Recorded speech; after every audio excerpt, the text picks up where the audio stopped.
Hello and welcome back to Continental Club, where we discuss the hottest topics in European football. We are back once again. I'm afraid we're not back in the East Dulwich Tavern because I'm afraid Zach and Joe have run off to go and interview a Premier League legend with some of our equipment, so we have to film from home. I'm sorry guys, we are looking to be back in the East Dulwich Tavern next week. Let me introduce you to your hosts today. You probably already know them. They are the legends of Euro Football Daily Continental Club. We've got Henry Hill and Michael McCubbin. Woo! Lads, how are we doing? Henry, are you well? Have you enjoyed the return of the Champions League this week? Yes, absolutely. Can I just start off by saying there's no place I'd rather be than with you two back on Continental Club. Who needs Old Trafford when you can talk with your two friends, Duke and Mikey? So yeah, let's just start with that. Yes, I have. A little bit disappointed with the results in that, like, the Inter score 2-0. That you could see the look on Çalhanoğlu's face at the end. That's a massive task to overturn that, even though they play quite well.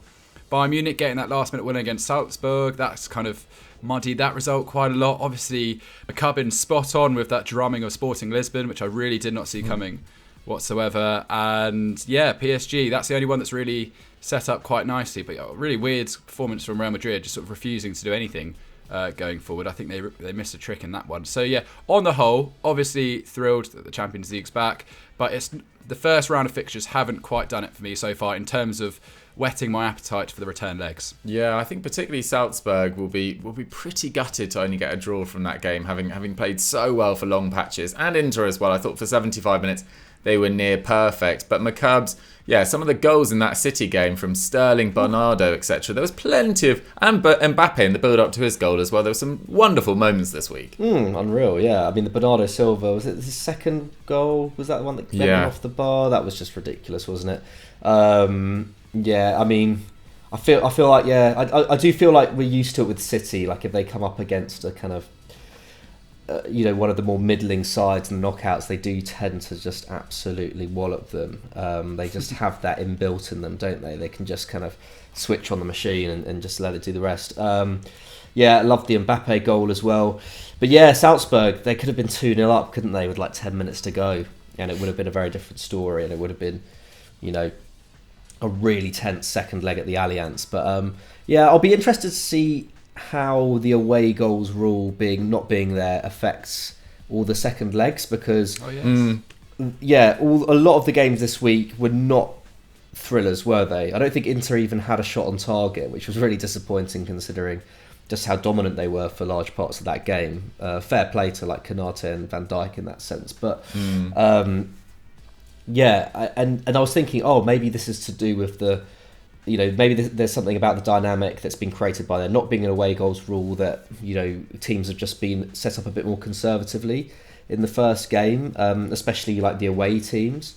But then I was thinking, actually, with the away goals rule, it was kind of the opposite way round in the first leg. And usually, actually, the first legs do tend to be quite dull. So I think, if anyone is disappointed by this first week, I think, maybe we just need to remember, like, the Champions League isn't like the most amazing thing all the time. It's often in those second legs when really hits the fan, for want of a better phrase, that we start to see more drama. So I'm looking forward to how these games unfold. I think there'll still be some interesting developments to happen, especially in the PSG game. And I think also Salzburg, it's only 1-1.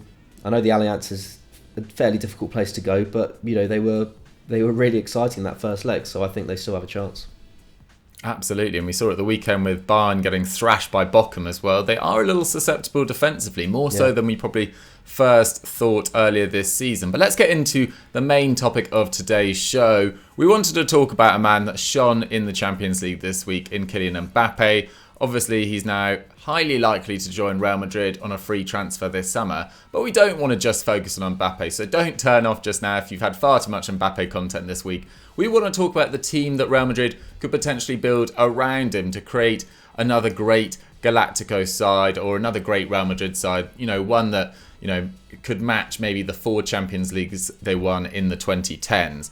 McCubbs, let's start with Mbappe though, because phenomenal performance on Tuesday. He's been doing it on the biggest stage for a while now. I mean, surely his impact at Real Madrid, it's not really even a topic of discussion that he's going to smash it, surely.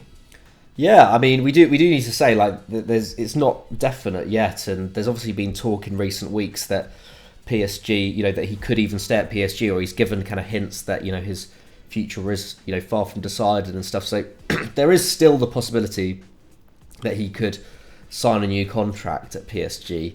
However, I think sooner or later, surely his next step is Real Madrid, whether that be this summer or the following summer. If they're able to get into a new contract and get Real Madrid to kind of pay up the kind of money that they were offering last summer. He's obviously been a target for them pretty much ever since he was at Monaco. He's now entering the kind of peak years for an attacker, 23 years old now. And his goal scoring record has been pretty superb for quite a few years, hasn't it? This season, 22 goals and 16 assists in 32 games. After what was probably quite a quiet year by his standards last term. I don't think he necessarily ranked in the top 4 or 5 attackers in Europe even last season, which is obviously disappointing by his standards. But one thing I think that we have seen from him, in particular in the last 2 or 3 years, is he's really developed into quite a clutch player in the Champions League, and especially the Champions League knockouts. 5 goals and 4 assists. In this season's competition in just 7 games. I think only Haller and Lewandowski, who obviously, just has completely dominated the competition over the last couple of years, have been involved in more UCL goals. I think Sane as well, shout out to him, has been involved in the same amount as Mbappe.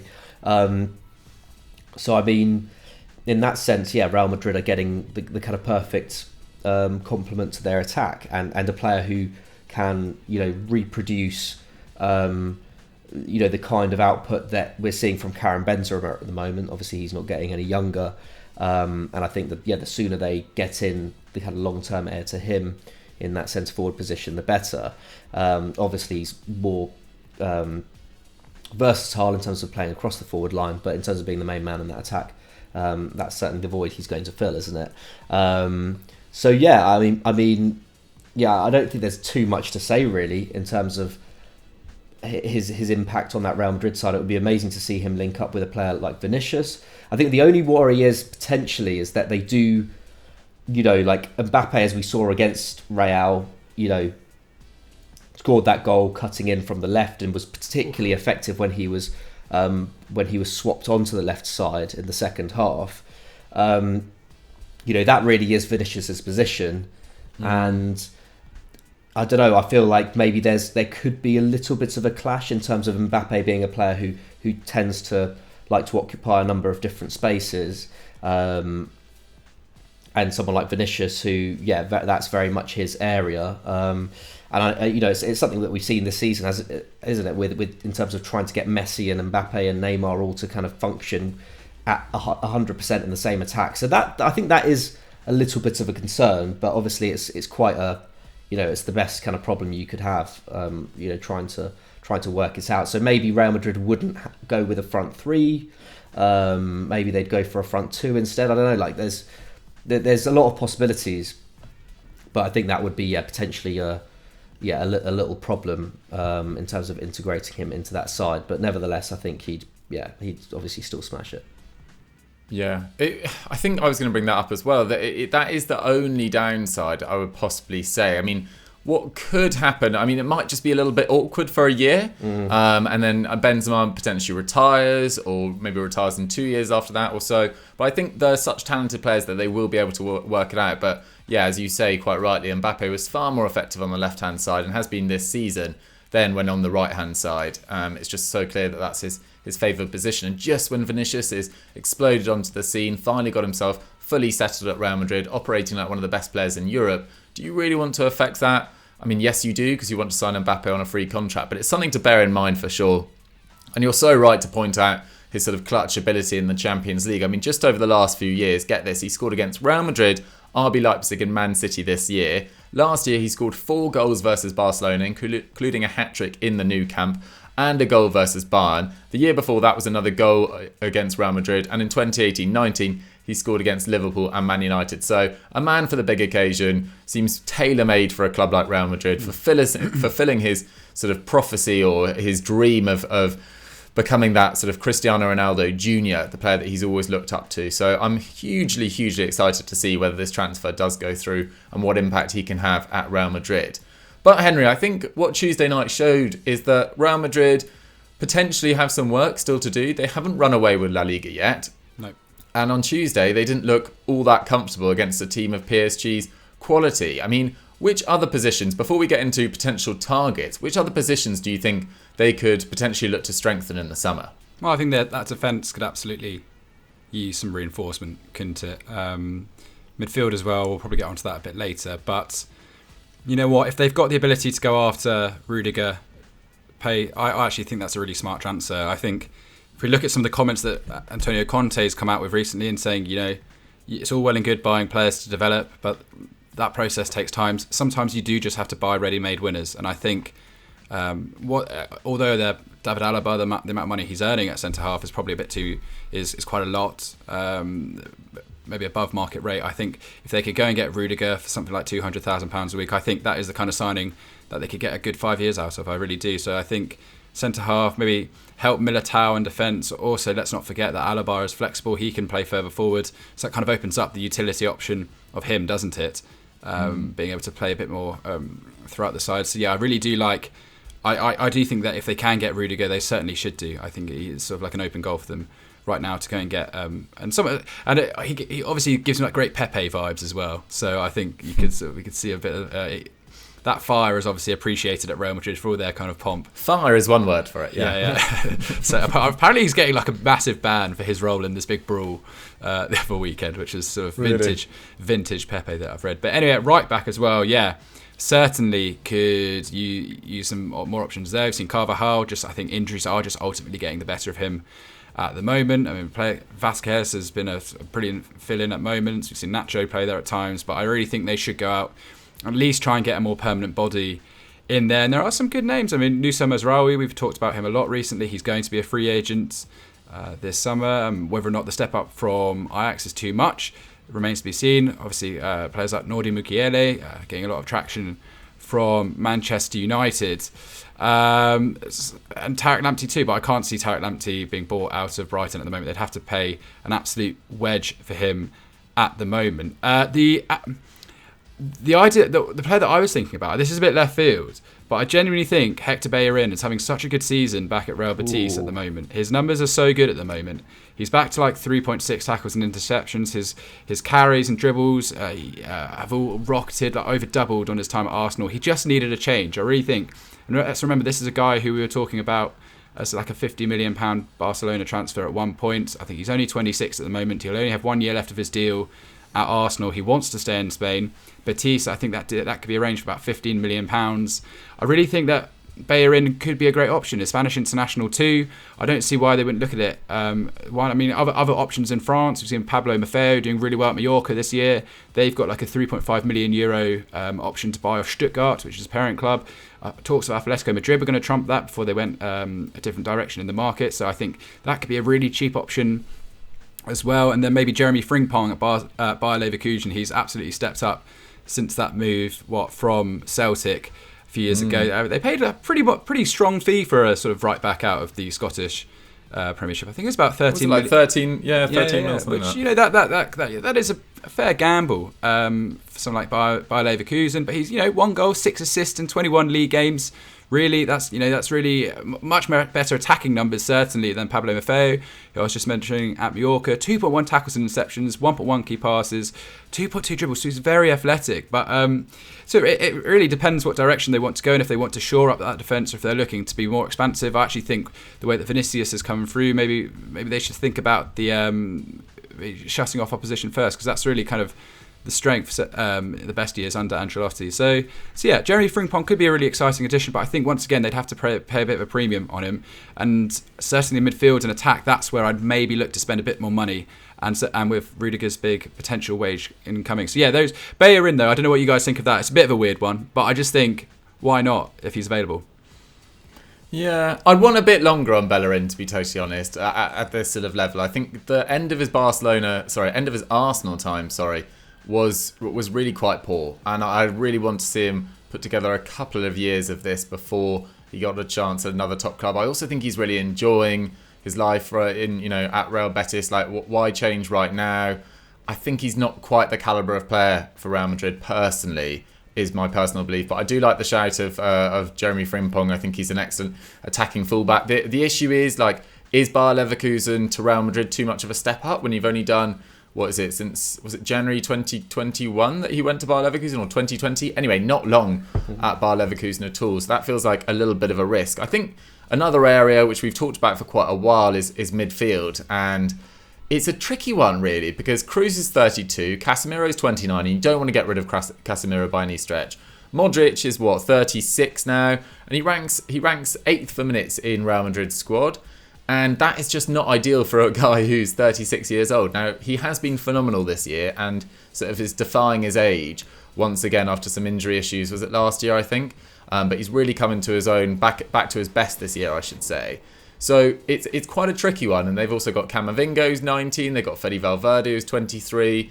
And Fede Valverde can do more of the sort of box-to-box role. Camavinga can cover at defensive midfield, but probably doesn't want to be limited to that just yet, because some of his best performances at Rennes was when he was given a bit more freedom. So I was trying to find a sort of metronomic passer that could potentially replace Modric going forward. And I was thinking of Fabian Ruiz at Napoli, who I think is an exquisite footballer. I really do, at least in an attacking sense. His ball retention's really good. He drives from midfield really well. He's got experience playing in Spain already with Real Betis. And I think he's been excellent this year for Napoli once again, rarely injured as well. And it's just a regular in one of Italy's best sides. And at 25 seems like a very good fit for that midfield going forward.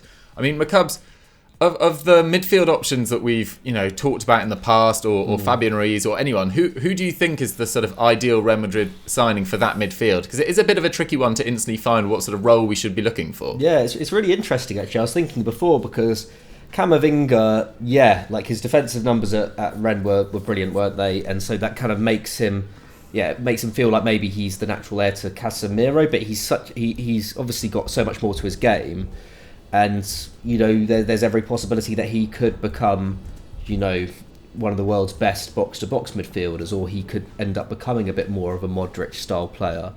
And obviously, Valverde has proven himself pretty adept at a lot of the kind of roles that he's been given in midfield.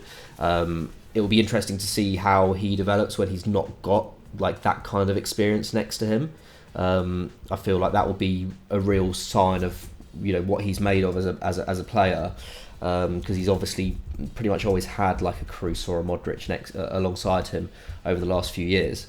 But yeah, so I don't know. It'll be interesting. In some ways, maybe in the future, Real Madrid won't need like an out-and-out DM to sweep up behind. It might be, that Camavinga does enough defensive work and Valverde does enough defensive work that they don't necessarily need, a destroyer there.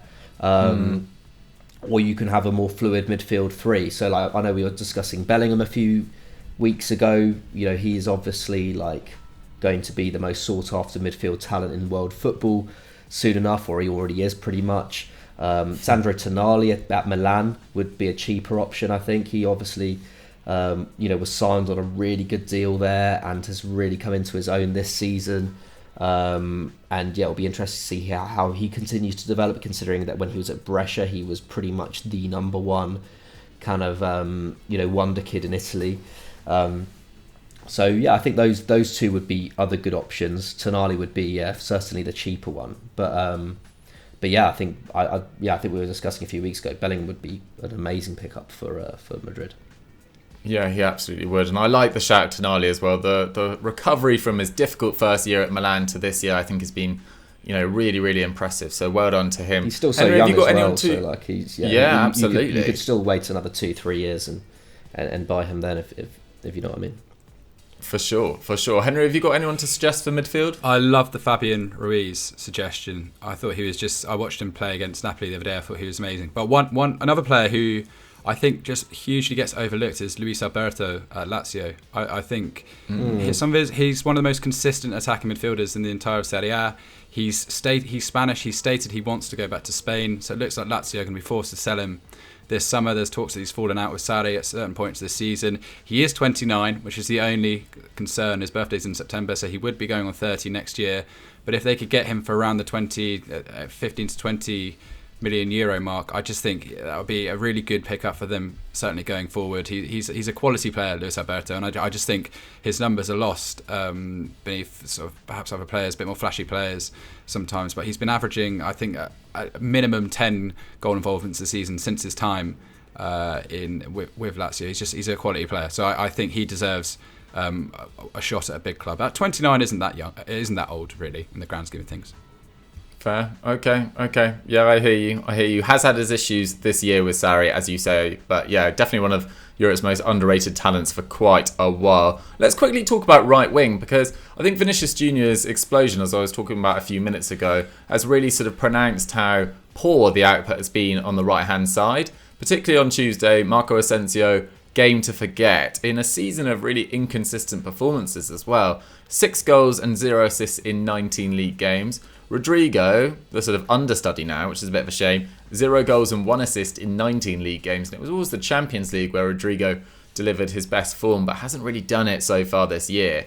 And before we get into potential right wing signings or whether they even need to sign one, if anyone's thinking, oh guys, EFD have lost their head, how on earth are they going to be able to afford this? It's worth taking into account that Bale is on £600,000 per week. He's going to leave in this summer. Hazard's on over £400,000 per week. He probably will leave this summer. Isco's on over 200. He'll definitely leave. Jovic is on over 160,000. He'll probably leave as well. So there is going to be a hell of a lot of money freed up. And if they sign Mbappe on a free rather than that, whatever it was, £200 million they bid last summer, there's a lot of money kicking around Real Madrid after a few quiet years. McCubs, what do you make of the right wing situation? Do they need another one, or are we just getting a bit greedy now? I think potentially we're getting a bit greedy. Obviously, yeah, like you say, Bale's leaving. I feel like it's going to be hard to shift Hazard this summer, but yeah, potentially. I think that the forward line is good enough that if they got Mbappe in, I don't think they'd need to worry about the right side as much, especially if they got in a really top class attacking right back, because. Yeah, I think Rodrigo's still got, a lot of development to do, obviously. Asensio, to be fair to him, has been better this year than he has in previous. And, he's never going to be the player that I think, people thought that he would have been when he was like 19, 20. But he's far from a bad player. And when you've got such productivity coming through the centre and on the left, then I don't think you don't have to have a player on the right scoring 10, 15 goals a season. I think the creative output from that side could be a lot better, and I think that's where Rodrigo hopefully will deliver eventually, because we did see great creative output from him last season. We saw, even when he was 17, 18, we saw some really spectacular stuff from him, like you say, Doogie, in the Champions League. So I think it's worth being patient with him, as we've learnt with Vinicius, who had an 18-month spell where people were beginning to doubt whether he was going to develop into the kind of player Real Madrid thought, people thought that he was going to be. I heard a little smirk there. But we don't I thought you might be someone talking about someone on this on this video. We can put that joke to bed, I think. But Henry's had enough. Yeah, you got me again. You got me again, you Vinicius fans. But I think it's a good example, because there was only this time last year most people would have said who's better, Rodrigo or Vinicius, and most people would have said Rodrigo. And he it just so happens that he's having a bit of a quieter season now. Maybe Ancelotti hasn't worked out how to get the best out of him. Clearly he hasn't. But Carlo Ancelotti's not going to be at Real Madrid forever, so I think. I do think prioritising Rodrigo's development is important, and at least this summer I don't think they need to go for a right winger. I think defensively, they have more issues in defence. I think they've put off really restructuring that midfield for so long now that I think it's got to the point where it kind of has to be now or never, because Modric just cannot do this for that much longer. I know maybe he will surprise us again next season. But the longer you play that game, the riskier it is. I think those are the bigger areas of concern for me. Okay, Henry, of all the names we've mentioned, other than Mbappe, let's assume Mbappe is going to be done. Of all the names we've mentioned in all the positions, what is the one signing you think Real Madrid should make this summer? I was just thinking about whether or not Dybala would go with his contract situation. That's a question for another day, I suppose. I think Rudiger. I think Rudiger really is going to go. He would be your most essential one. Essential. Yeah, I think so. I think just because it could free up Alaba to maybe play a bit further forward if needs be, and he's just a really quality centre half. I think that would just be a really smart piece of business. So yeah, I don't see why not. I think it looks more set in stone. They've actually been quite smart with their transfer business in recent since that massive splurge, haven't they? When Jovic came in, etc. So yeah, I do think the rest of the positions they can maybe muddle along a little bit more, but certainly at centre half they just look a bit weak at the moment. So if they could get a new centre back in, a quality centre back. So we've got written down Jurrien Timber, Badiashile. I like that idea, Badiashile. I think that's cool. But I do think Rudiger. Why not? That could be a great move for him and a great move for the club. Yeah, it's difficult to argue with that. I think depth at centre-back is a little bit short at the moment. They've got really lucky as well that Alaba and Militao have been so fit this year, barely missed a game. So, yeah, I think Rudiger's a difficult one to argue with. McCubs, of any of the names we've mentioned, who would you most like to see? Yeah, I mean, I'd love them to get in another kind of young centre-back for sure. Timber's been superb, hasn't he, this year at Ajax? Badiashile as well. Sven Botman has been obviously really good at Lyon. I don't think, I feel like we would have known about it if Real Madrid were interested in by now. But yeah, I think I'd in some ways rather see a young centre-back come into Real rather than someone like Rudiger, just because it kind of, just because you can kind of get ready the kind of partnership with Militao, etc. I know Alabar's got quite a few years left, hasn't he? So maybe that's kind of too idealistic. But equally, I don't necessarily want to see an older centre back come in and stunt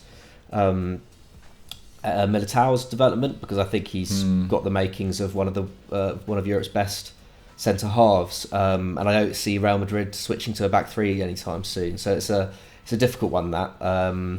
But I guess, Alaba playing as a kind of hybrid centre-back, left-back could be a thing in the future, especially if Mendy struggles to stay fit. Maybe Alabar's future is at left-back. But yeah, personally, I think I'd rather go for a younger centre-back there. Okay, fair enough. I mean, the signing I'd most like to see, just because I think they will bring in a centre-back, I am actually quite pleased with the Fabian Ruiz shout. I think he is really, really good. And I think in midfield, if him, Camavinga and Valverde in a few years' time, has the potential to be one of Europe's best. But that's just my take. Guys, Real Madrid fans, anyone else, who do you think they should sign to build round Mbappe this summer? Let us know in the comments down below. And let's move on to big match predictions, where it is getting so tight. Okay, so going into last week, Henry was on 24, 1 point ahead of myself, and McCubs was on 12. We were predicting for Real Madrid versus Villarreal. McCubs and I both went for Madrid wins. Henry went for a 2-2 draw, so he gets 1 point for that. Inter versus Napoli. Henry backed Napoli. I backed Inter. It was 1-1, which was Michael McCubbin's first, I think one of his first, 3 points. So well done, McCubs, for getting the 3 there. PSG versus Rennes. McCubs went 2-1 PSG. Henry went 3-1 PSG. I went 1-0.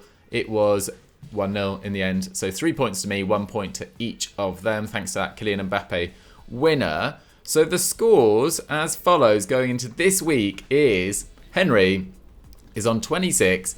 Myself also on 26. And McCubs has cut the gap slightly. He's on 16. So another good week from McCubs. And he could be right in amongst it. Guys, let's kick off with Fiorentina versus Atalanta. This is taking place on Sunday at 11:30 a.m. Very early start in Italy. Love it. I suppose maybe that's their 12:30 actually. Fair enough. This is 8th versus 5th in Serie A. There are 5 points between them. McCubs, since Vlahovic's departure, it's not been a total disaster from Fiorentina. No, I think to be fair to us, I think we didn't expect it necessarily to fall apart that dramatically. They're still a really good team and have improved a lot this season, regardless of Vlahovic. They've won 2 and lost 1 of the games since then. There was that 3-0 loss to Lazio, then they beat Spezia and Atalanta in the Coppa Italia quarter-final. So They come into this game with some pretty decent recent form against Atalanta. I didn't actually catch the highlights of that one. Fiorentina and Atalanta fans, if you are in the comments, let us know what you think in terms of, whether they deserve to win that game or not. But Piontek, who they brought in as a kind of, slight replacement in January, a bit of a backup replacement. 4 goals in 5 games since signing, including against Atalanta, 2 goals against them. So, he's proved a really good pickup so far. I think he's on loan, right, until the end of the season. I don't know what their option is on him. And they've only lost 2 of their last 10 league games now.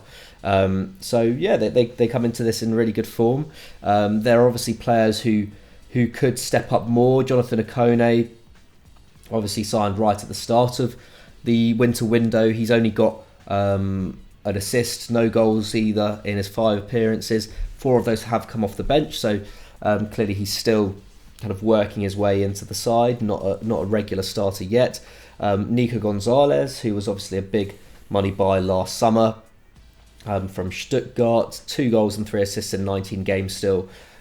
Still waiting for him to really pop in Florence. So there's still there's still more to come from this side, I think. And then of course there's Artur Cabral, who's not really featured much yet. He got an assist late on in the Spezia game. I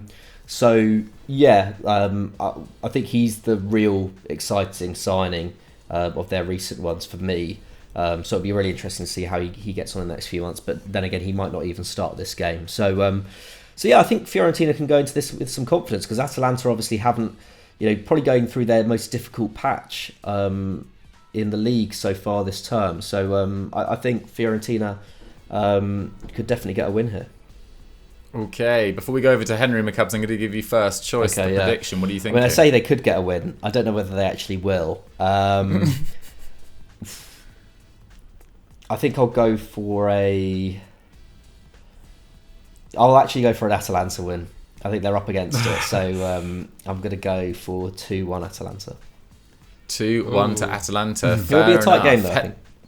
It'll be a tight game. Okay. Henry, did you see that Malinowski goal against Juve last week? Oh my goodness! What a strike! Beautiful. Every camera angle, pure luxury. Absolutely love that. Just to echo what McCubbin was saying there, under Italiano, Fiorentina, a lot of their goals were scored on Route 1 style football, on the counter, etc. So they've just lost that kind of clinical finish up top. Most of their defensive work is probably going to just stay the same. So in that regard, they're doing all right, even though after that 3-0 loss, I think a few of us feared the worst. So Fiorentina are just fine. For Atalanta, though, it is strange, because that game where they against Juventus, they did dominate it, didn't they? Juventus got really lucky. I think, was it Hateboer that hit the crossbar towards the end, when he really, really has to score. He just has to score. But they dominated that 2.5 XG to 1. So, and then you look at the form going into that. They'd won 1, lost 4. Won 1, lost 5 in their last 7 going into that, whatever. And add another draw to the book. So it is kind of strange what's going on with Atalanta right now. I still think they're doing fine. They'll turn it around. They need to. It's imperative, because Juventus do look like they're on that kind of charge towards the Champions League spots once more, I think, now, so that we can sort of rule Roma out of the process. This game, it is a tough one. I think it's going to be an exciting game. I agree with McCubbin. Just looking at the number of goals in all their matches recently, I'll try 2-2 again. Why not? I'll try 2-2 again. 2-2. He chances his arm. I think this is the 3rd or 4th time you've gone for 2-2 this season. I'm loving it.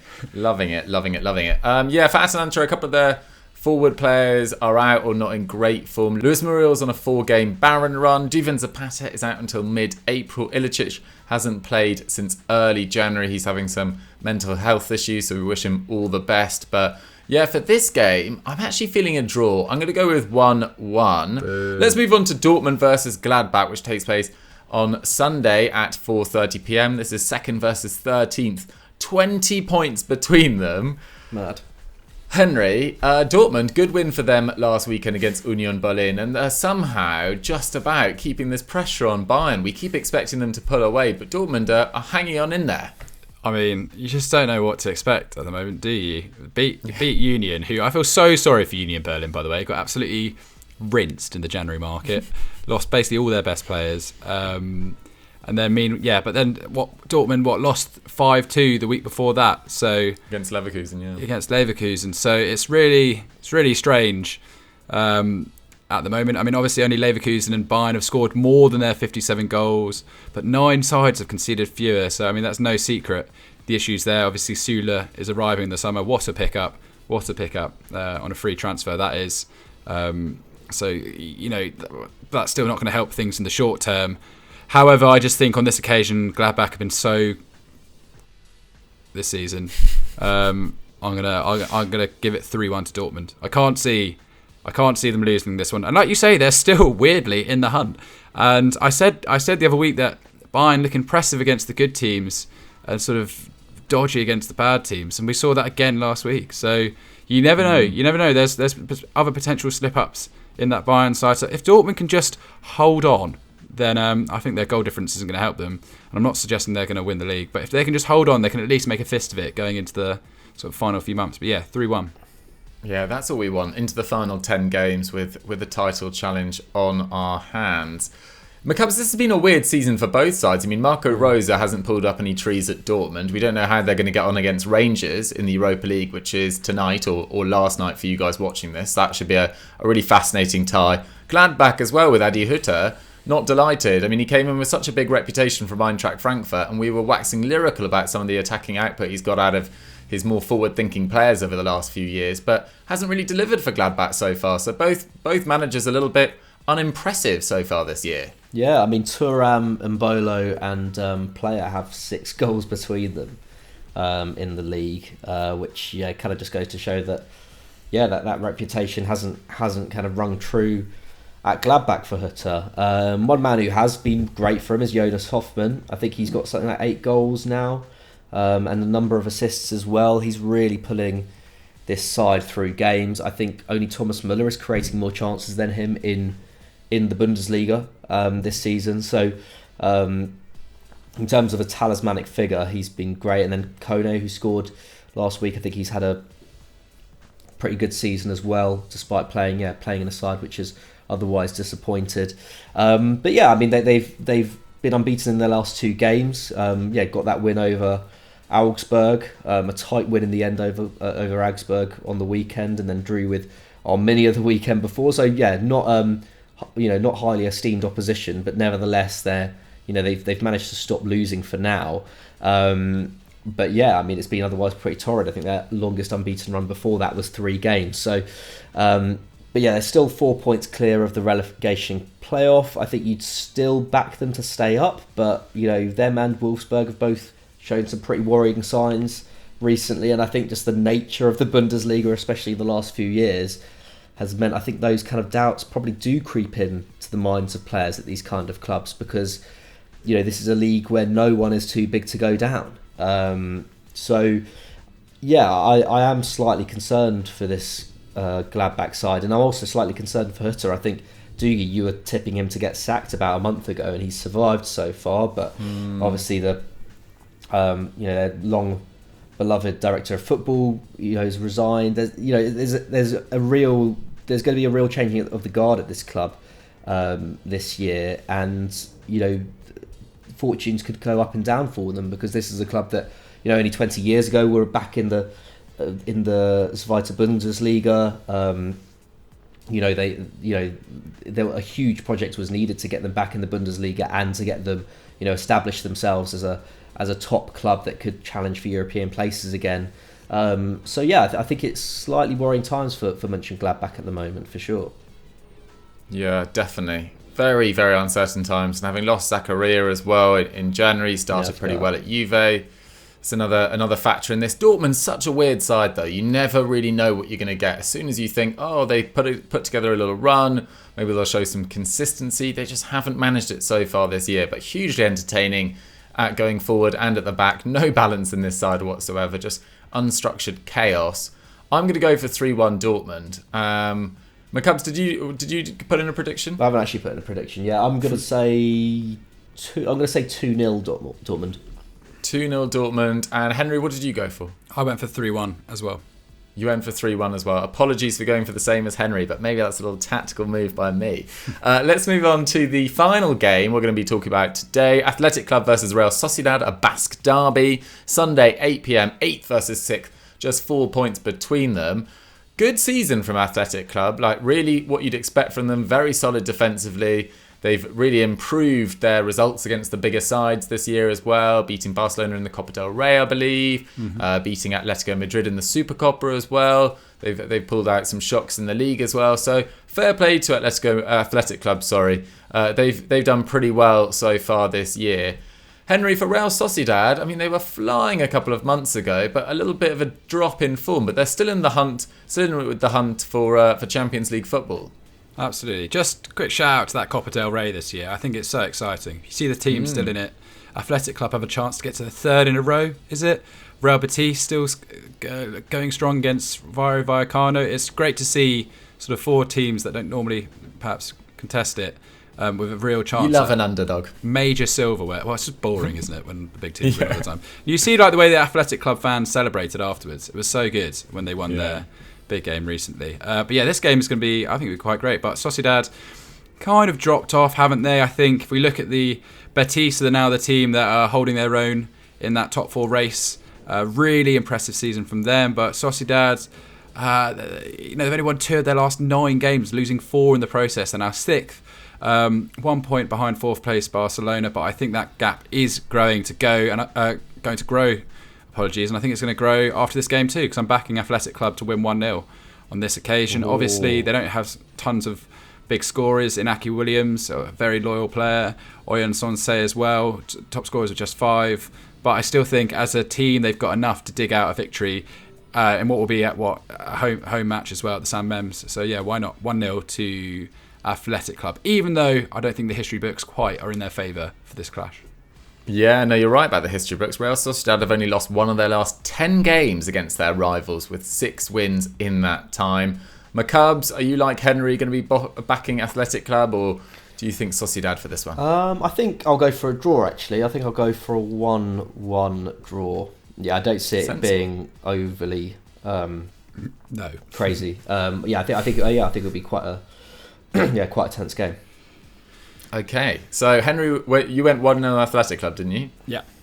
Why don't I just go 1-0 Sociedad, and then we shall see all 3 results predicted for our final match of Big Match predictions. Guys, get your predictions in the comments down below. And let's just ask a quick fire question. It actually comes in from myself. I wanted to ask either of you. McCubs, will go to you first. Has anything you've seen this week in the Champions League changed your overall thoughts about the potential winners of this year's competition, or is a team a bit more stronger than you thought? Is this because you're going to redact your Bayern Munich to win it? No. I'm still backing Bayern. Are you still backing them? I do want to talk about that. I actually think, I think the Salzburg Bayern game, I think was really telling. I think Bayern Munich's, like you were saying, we were talking about before, Bayern Munich's defence, I think could really be a problem against a better side than Salzburg.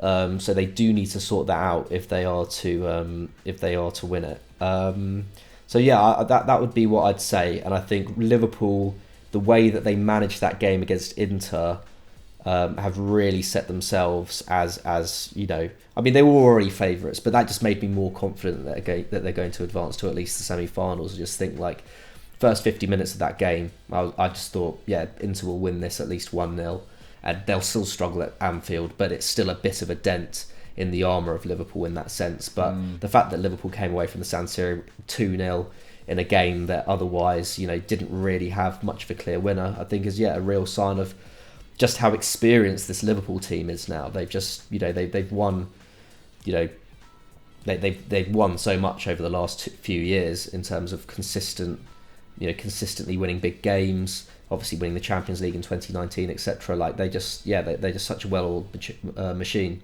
I'm just really impressed with that. Yeah, some of the defensive interceptions from Konate and Van Dijk, so good. it was really pretty hairy at moments. And Konate, I thought, had his best game in a Liverpool shirt so far. I thought Van Dijk was excellent, getting back to his best now. So yeah, impressive stuff from Liverpool, but massive credit to Inter Milan for not just matching them, but outplaying Liverpool at times, I thought. Henry, has what you've seen this week changed your perception of potential winners? Do you think PSG might go a bit deeper than you thought? Do you see Real Madrid overturning that deficit? What are your thoughts? No, yeah, I backed Real Madrid to win this, but I mean, I was thinking about this. I think the form book in Liga goes slightly out of the window for this group of players when it comes to the Champions League. It's no secret that people turn it on. I think they know that they're never going to have an opportunity like this with Messi, Neymar and Mbappe to capture it. And it was super impressive, that performance against Real Madrid. It was dominant, and I can see them getting goals in the away leg. So yes, I actually do rate PSG more. Same as McCubbin. I am officially sort of disappointed with Bayern Munich. I've been saying they're one of the best teams. They are. I mean, for me, they have been the best team for the last sort of 10 years or so. But yeah, I just can't see them beating a team like City on current form. And the way, City is just super impressive. My heart would love to say Ajax, but we need to see how they get on. But yeah, I think the final could be between PSG and Manchester City. That is more, I feel stronger about that than previously. I think those are the two teams. PSG have just got a real hunch that perhaps, irrelevant of Pochettino, the players are going to just take it upon themselves to drag themselves through the big ties that are going to be coming up. And yeah, that was a great marker for what they can do when they really put their minds to it this week. Yeah, absolutely. On Bayern, I did go Bayern quite early, saying they were going to win the Champions League, and I'm going to stick with it. But I was pretty concerned by some of their defending. I think it will make a difference when Goretzka comes back in midfield as well. But I sort of look at their centre-back options, and I was just thinking this to myself before filming. Like, I don't think any of them would probably be in the discussion, at least their centre-backs, for like a World 11. Like Upamecano maybe in a few years, but Sula, Luca Hernandez, Upamecano, none of them are quite at that level just yet. And I think Pavard on the right-hand side, like, you could improve on that as a right back as well. I know he's pretty solid defensively and he does a good job retaining possession. Did a great goal line clearance during the game against Salzburg as well. Yeah. But is that something to consider moving forward? I'm not sure. And then obviously they don't have Manuel Neuer at the moment as well, which is a little bit of a concern. Had to undergo an operation. So we'll see what happens there. And he missed that game against Bochum at the weekend. But we'll know more about Bayern in a few weeks' time, I think. But yeah, I'm still going to back them. But I was, as you guys were, a little bit disappointed with their performance. But guys, that is all we've got time for on Continental Club for this week. I hope you guys have enjoyed the show, our discussion about Mbappe, Real Madrid, big match predictions, Bayern Munich, etc., etc. Henry, if they've enjoyed this, what should they go and watch now? Oh, well, first of all, we've got a Explained coming out about Galatasaray and their decline. Yes. Their stunning decline. It's a really interesting video. Please go. It's something a bit different on the channel. Please go watch it. Show it some love, because I think it's a story which perhaps escaped the net in recent times. But also go listen to the podcast. It was basically me and Pat Van Straten having a bitching session. So Massive argument, yeah. Massive, Feisty. heated, all the above. Yeah, go check it out. Nice. Anything from you, McCubs? Yeah, I've heard there's some finger pointing. There's a bit of wagging. Yeah, a bit of finger wagging. Not best pleased was Henry. Gloves are off. So yeah, go and check that out. Yeah, go and check out the Galatasaray Explained. Go and check out the all the explains we've done in recent weeks. They've all been pretty good. Yeah. Perfect. Thanks very much, guys, for watching. Tune in for the Football Pyramid tomorrow, Season 2, Episode 2 at 10 a.m. and we will see you next time. Goodbye.